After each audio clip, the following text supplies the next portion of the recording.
Welcome to Washington, the capital of the United States and the seat of its political power.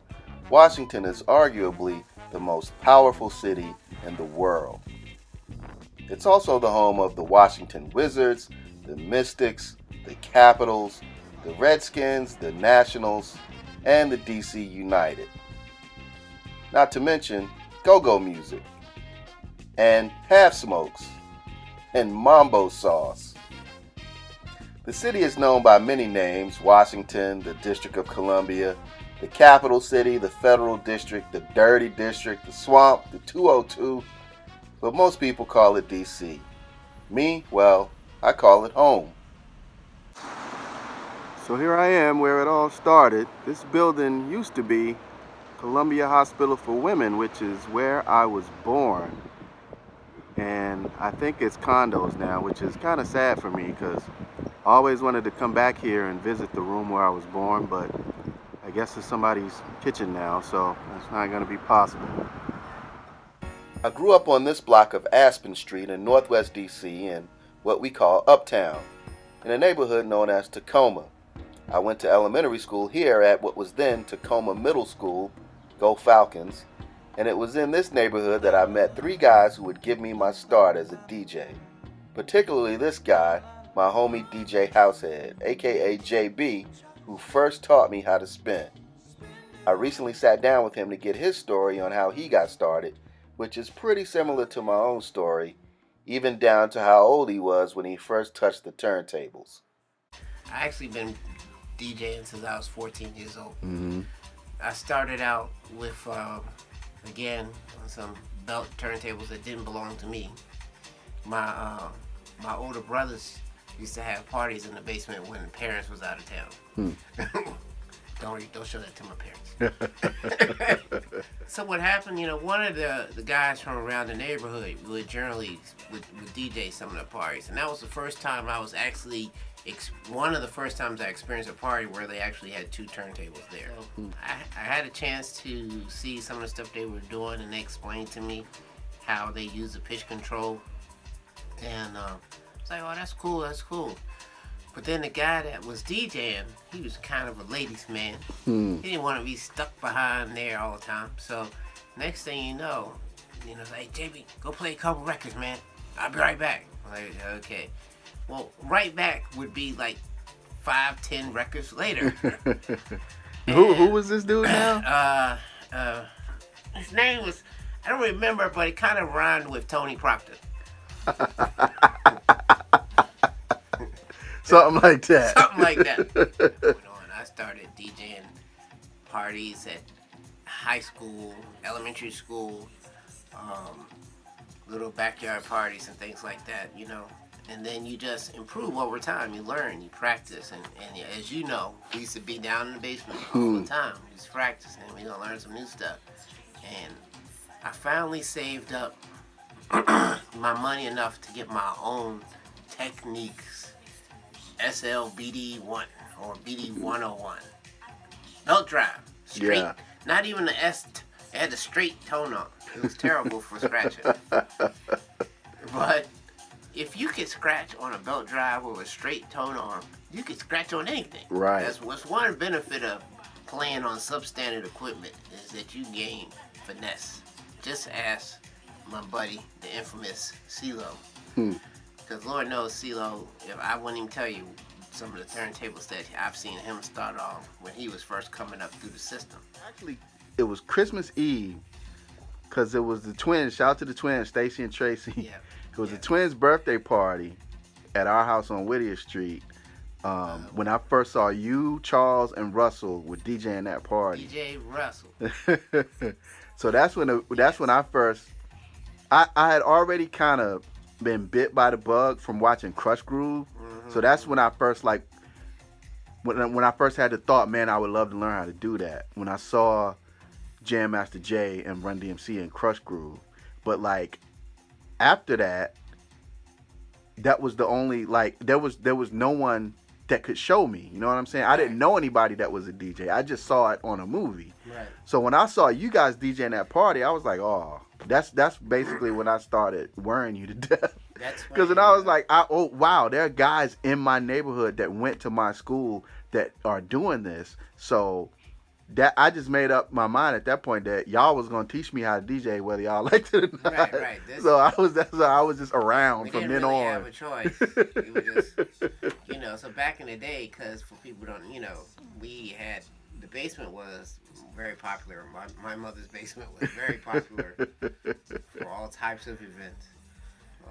But DJing is one of the things we used to do. The kids used to come over. Right. But if I may say so, man, you were really a blessing to all of us. I know particularly for myself, because even like you're saying with CeeLo, before I had my own setup, I learned on your setup. So, for you to be that cool to let people just come and play on your stuff, man, and learn their craft before they could even afford their own stuff, that was definitely a blessing to me, and from what I'm hearing, a lot of other cats too. Yeah, man. So if I never said it, man, thank you for those days and letting me come bug you down there in the basement.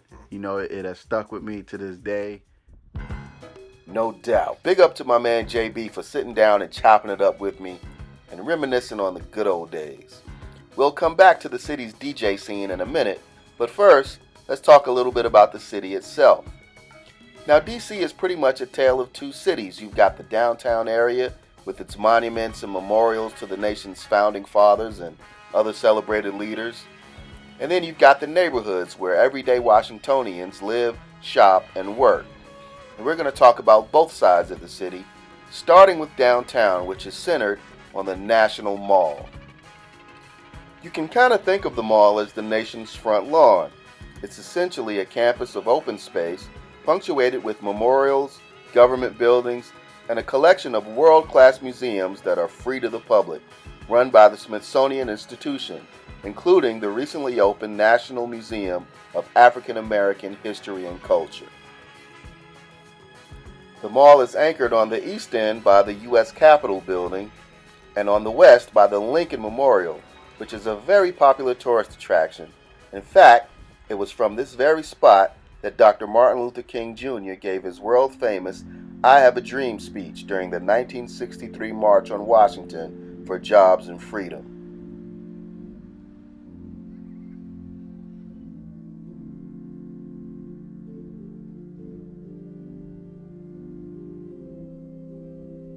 Just a few yards away, Dr. King's legacy is appropriately honored at the Martin Luther King Jr. Memorial.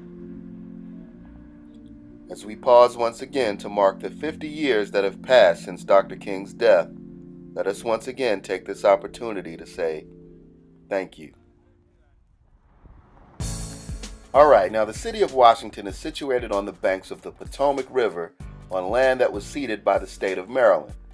George Washington himself oversaw the planning for the city, which was laid out by this guy, French Major Pierre Charles L'Enfant, who is laid to rest here in Arlington National Cemetery, just across the river from the city he planned. Legend has it that Washington fired L'Enfant from the project, after which L'Enfant stormed off, taking all his plans with him. According to the legend, L'Enfant's plan was redrawn from memory by this guy, African-American scholar Benjamin Banneker. Though there's little historical evidence to corroborate this story, we do know that Banneker was part of the survey team headed by this guy, Andrew Ellicott, who laid the original stone boundary markers for the city. In fact, you can still find most of the markers today if you know where to look. Banneker is still celebrated to this day as a local hero, with several landmarks bearing his name, including this high school, which is just across the street from one of the nation's oldest and most prestigious historically black colleges, Howard University. Go Bison. Now, DC has been predominantly black for much of its history, which means that black institutions and leaders are celebrated throughout the city once you get away from downtown. A good place to start is historic U Street Northwest. Once the epicenter of black culture in DC, U Street used to be known as Black Broadway, with its theaters and jazz clubs frequented by the likes of Duke Ellington, Pearl Bailey, and many others. Unfortunately, that all changed essentially overnight when the city like many others across the country, was devastated by rioting following the assassination of Dr. King in 1968. But U Street has slowly recovered in the 50 years since, and today the area is once again a vibrant commercial district lined with shops, restaurants, bars, and clubs, including the namesake of one of DC's favorite sons, Motown artist Marvin Gaye.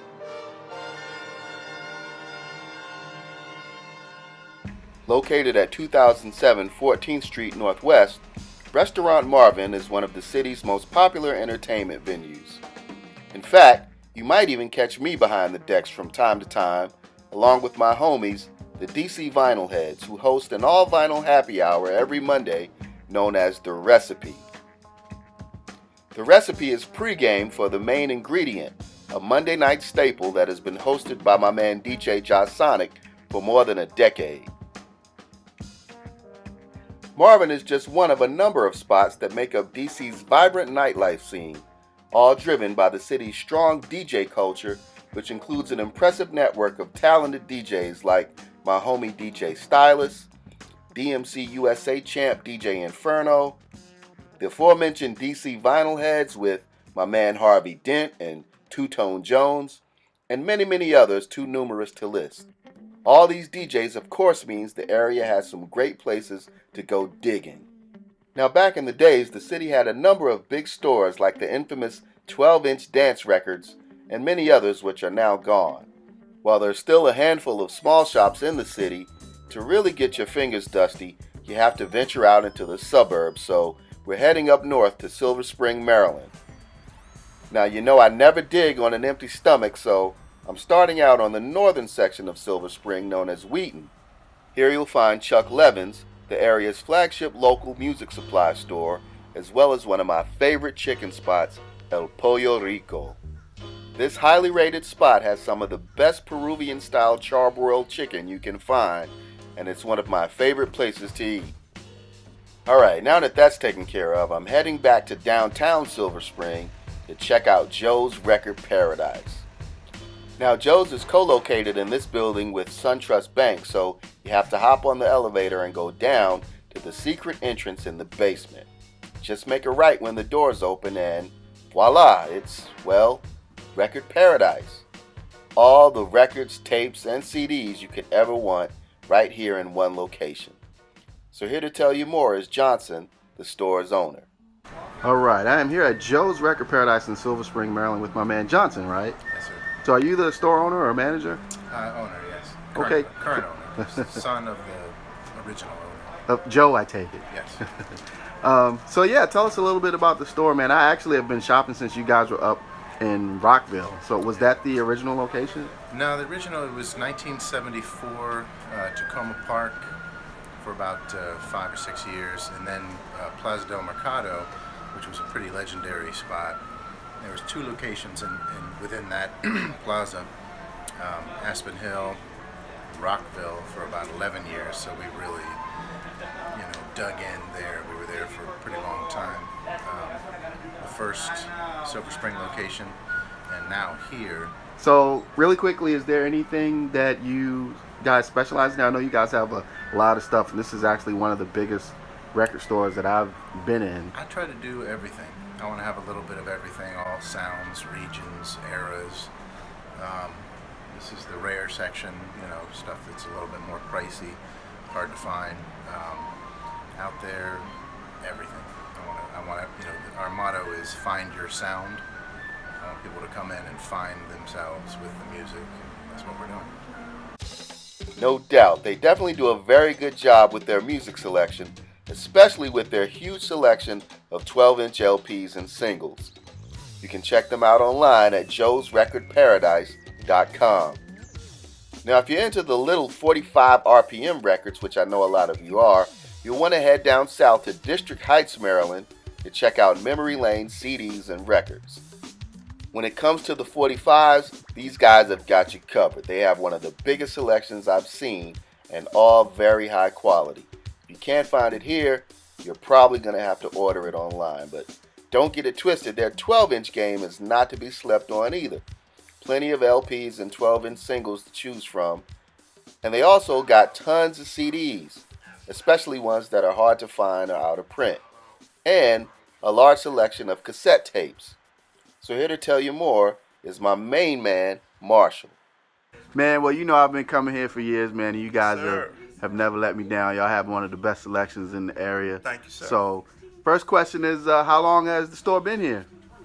Next year will be 20 years. Wow. And I believe it is April. But 20 years. So, is this the original location? Has the store always been here, or did it move from somewhere else? This, as Memory Lane CDs and records, it has always been at this location, which I can plug it, is 2809 Walters Lane in District Heights, Maryland. Tons of 45s, tons of LPs. So right now, with the resurgence of vinyl, we're blessed to be in a position where our sales are pretty much running neck and neck with vinyl and CDs. So cool. That's a blessing. That's a blessing. All right, man. So what you got back there in the back over there for me, man? You got some red joints you want to show off? You know what? Well, you know what? Let me do this here. Let me show off a few rares and not so rarities that come through. Like locally, since we're right outside the DC area, you know, it's the home of go-go. So one of the biggest things that ever come out of the city is my man Chuck Brown. He's the godfather go-go. No doubt. And this is a special piece right here. This was the first Chuck Brown the Soul Searchers set called Salt of the Earth. And the main reason why people love this is because of the incredible break of Ashley's Roach Clip, one of the most sampled, downloaded,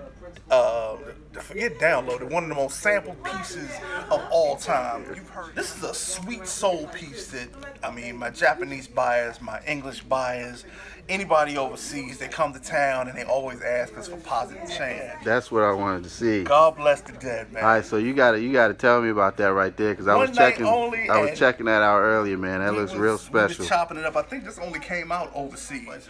99%, especially of the records that we have in the store, 99% of it are originals, clean copies.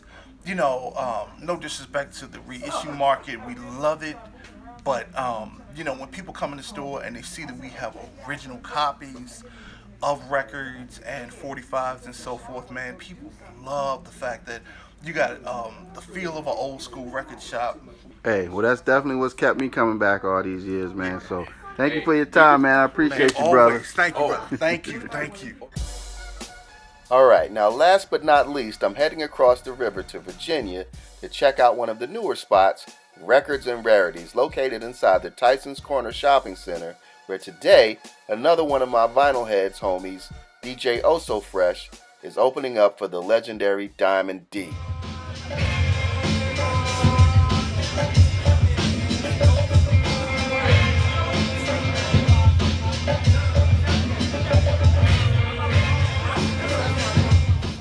Now, Records and Rarities has a lot of cool in-store events, and their vinyl selection is not to be slept on.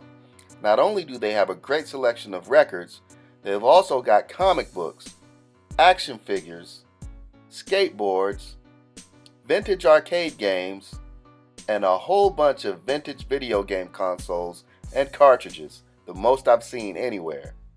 You can check them out online at recordsandrarities.com.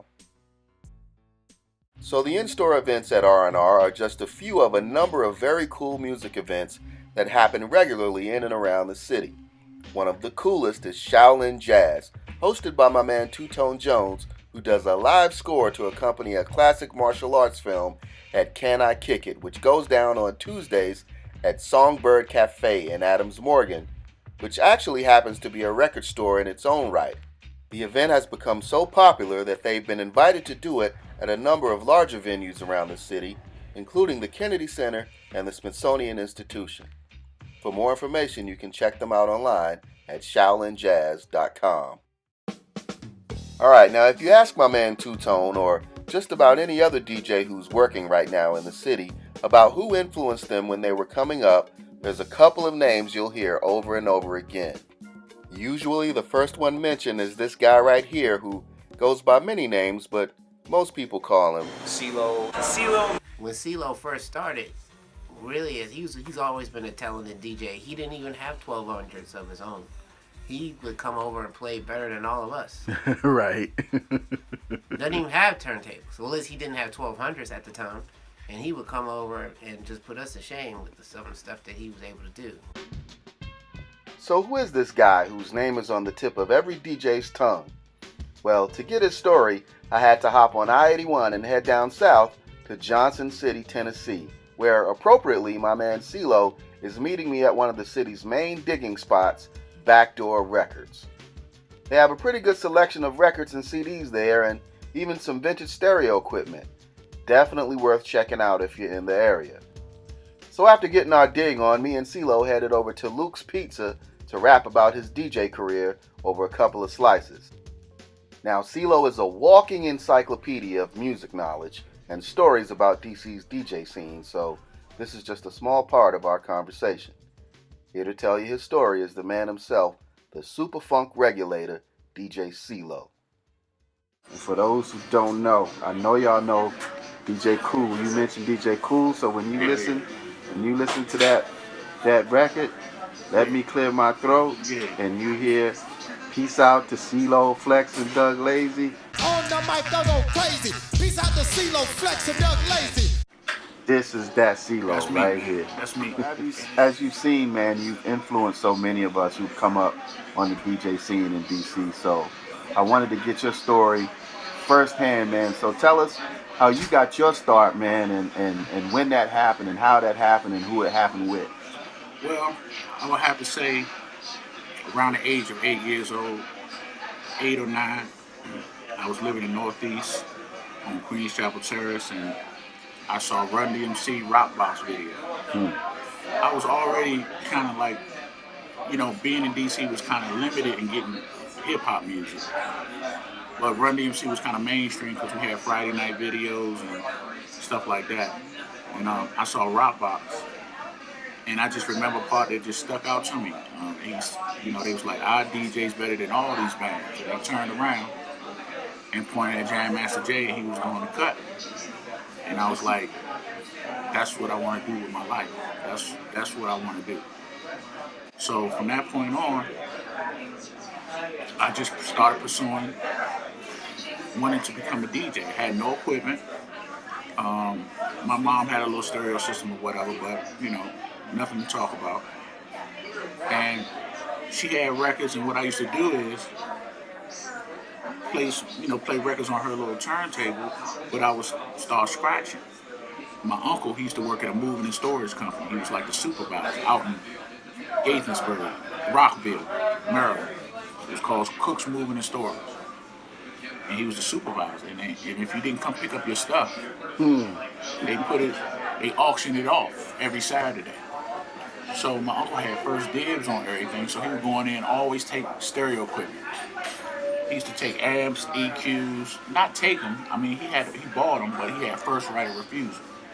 Turntables, all kind of stuff. So he saw my love for music, and he started giving me equipment.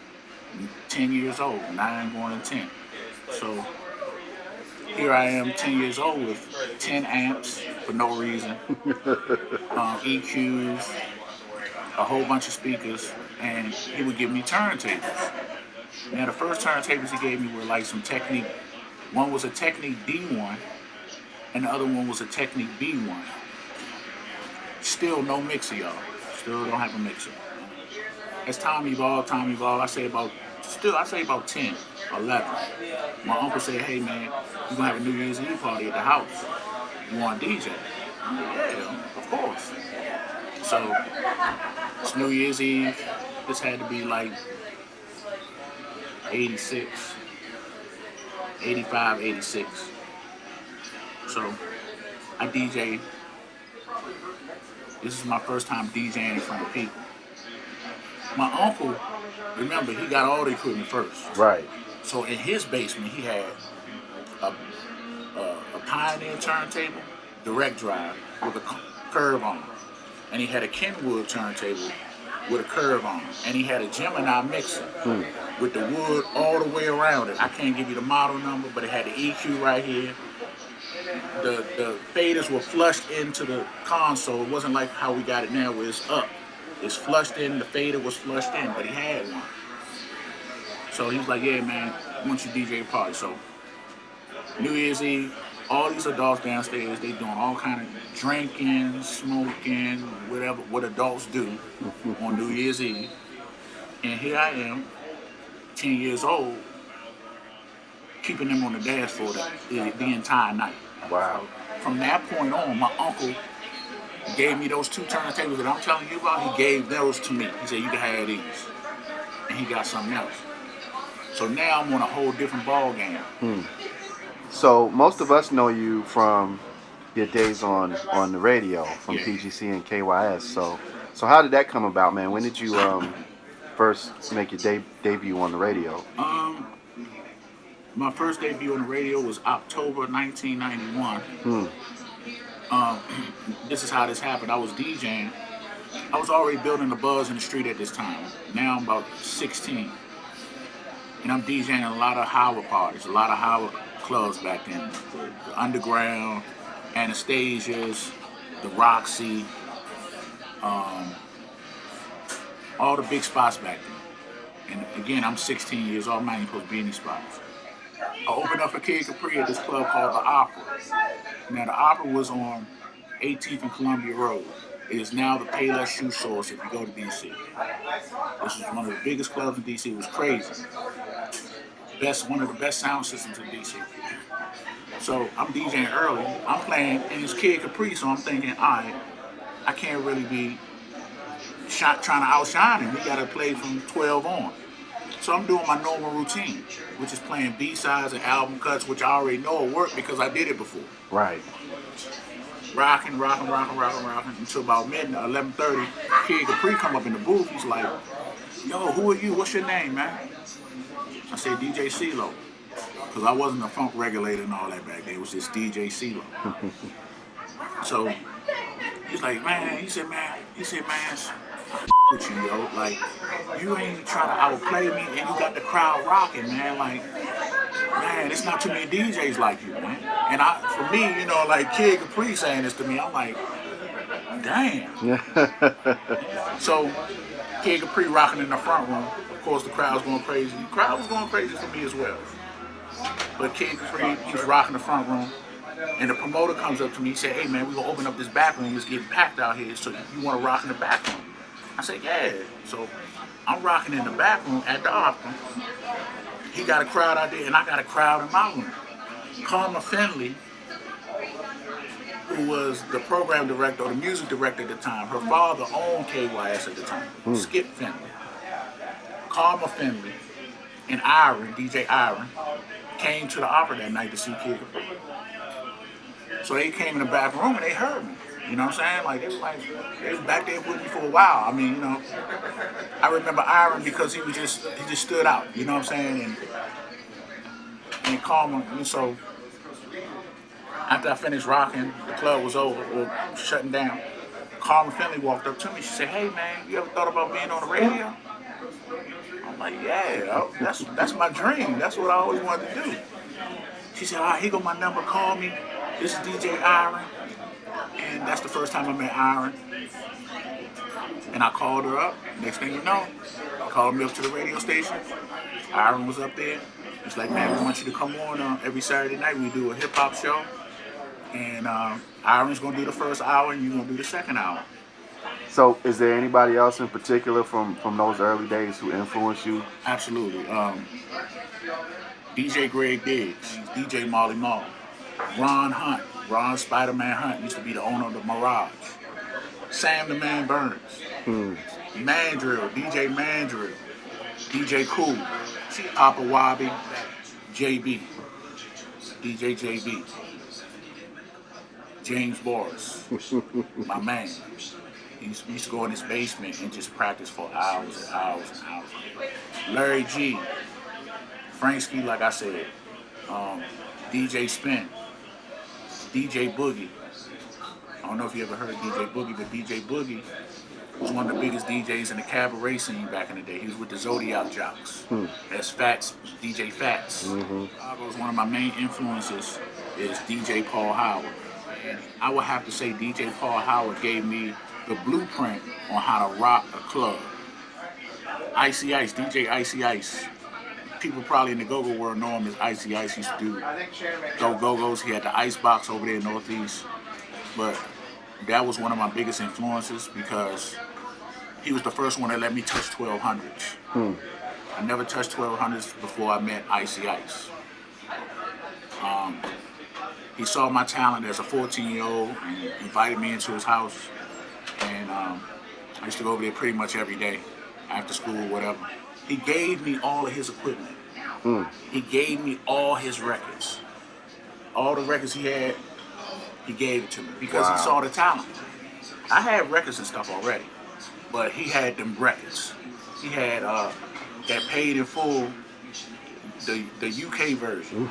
The 7 minutes of man. Listen, that record cost $25 back then. You could, you go get the regular 12-inch, that's $5.99. This record cost $15, $20. Yeah, I would have to say that was the person who really, besides my uncle, that was the person who